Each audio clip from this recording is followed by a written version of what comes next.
एक बार भगवान बुद्ध अपने शिष्यों के साथ बैठकर उन्हें कुछ समझा रहे थे। इतने में ही वहां अजातशत्रु पहुंचते हैं और बुद्ध से कहते हैं कि हे बुद्ध, जब से मैं तुम्हारा अनुयायी बना हूं तब से सभी लोग मेरे सीधेपन का बहुत फायदा उठाते हैं। आपका अनुयायी बनने से पहले लोग मुझसे बहुत डरते थे, क्योंकि तब मैं बहुत क्रूर था और किसी को भी मृत्युदंड देने में क्षण भर का भी समय नहीं लगाता था।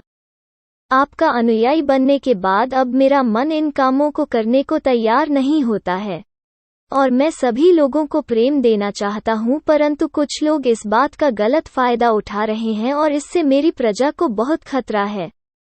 मेरे शासन में बहुत दिक्कतें आ रही हैं, अब बताएं मैं क्या करूं। तब बुद्ध उसे एक कहानी सुनाते हैं। एक बार एक भिक्षु एक गांव से गुजर रहा था। उस गांव में एक बहुत बड़ा पीपल का वृक्ष था। चलते चलते भिक्षु बहुत थक गया था।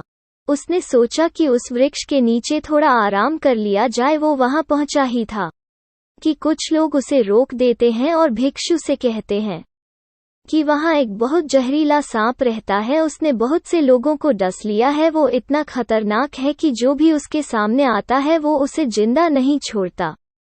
भिक्षु मुस्कुराता है और कहता है, एक दिन तो सभी को मरना है, अगर मुझे आज ही मरना होगा तो इसमें कौन सी बड़ी बात है। आप मेरी जरा भी चिंता ना करें और मुझे आज्ञा दें। भिक्षु वहां से चल देता है और पेड़ के नीचे अपना आसन बिछाकर बैठ जाता है। थोड़ी ही देर बाद उसके सामने सांप आता है और उससे कहता है, क्या तुम्हें मुझसे डर नहीं लगता? क्या तुम्हें पता नहीं यह मेरा इलाका है और यहाँ पर आने की किसी की भी हिम्मत नहीं होती। तब भिक्षु उसे बहुत ही प्रेम के साथ कहता है, इसमें डर वाली कौन सी बात है? तुम जो भी करते हो वो इसलिए करते हो क्योंकि तुम्हें डर है कि कोई तुम्हें मार न दे, इसीलिए तुम दूसरे को डराते हो।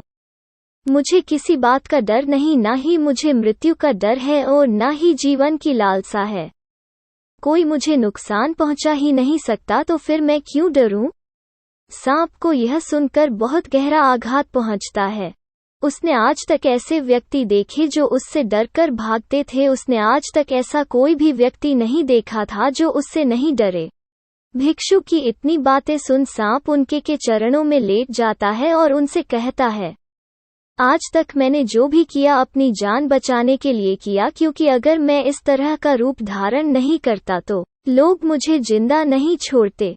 तब भिक्षु उससे कहता है, तुम एकदम सही कह रहे हो, लेकिन अगर तुम इस मोह से मुक्त होना चाहते हो तो एकदम शांत हो जाओ, प्रेम से भर जाओ और यह जानो कि एक दिन जीवन समाप्त हो ही जाएगा। उसके लिए बुरे कर्म करने की कोई आवश्यकता नहीं है। इतना कहकर वो भिक्षु वहां से चले जाता है और सांप उस भिक्षु की सारी बातें अपने दिमाग में बैठा लेता है और वो यह तय करता है कि आज से वो कोई भी गलत काम नहीं करेगा। सांप सभी बुरे कर्मों को छोड़ देता है, लेकिन इसका उस पर उल्टा असर पड़ता है। जो लोग उसे पहले देखकर भागते थे अब उसके सीधेपन का गलत उपयोग करने लगे। अब सब लोग उसे छेड़ते, उसे चोट पहुंचाते। अब सांप बहुत दुखी रहने लगा और बहुत ज्यादा चोट से ग्रस्त रहने लगा। अब उसके शरीर पर बहुत से चोट के निशान बन गए, क्योंकि अब वो लोगों को नुकसान नहीं पहुंचाता था और सभी लोगों के साथ प्रेम से रहने की कोशिश करता था। लेकिन लोगों में उसके प्रति जो भय था वो ही उसे सुरक्षित रखता। कुछ दिनों बाद वो भिक्षु फिर से उसी पेड़ के नीचे आता है और वहां अपना आसन बिछाकर बैठ जाता है और उस सांप को देखकर बड़ा आश्चर्यचकित होता है कि पहले सर्प की क्या स्थिति थी, लेकिन अब सर्प की क्या स्थिति हो गई।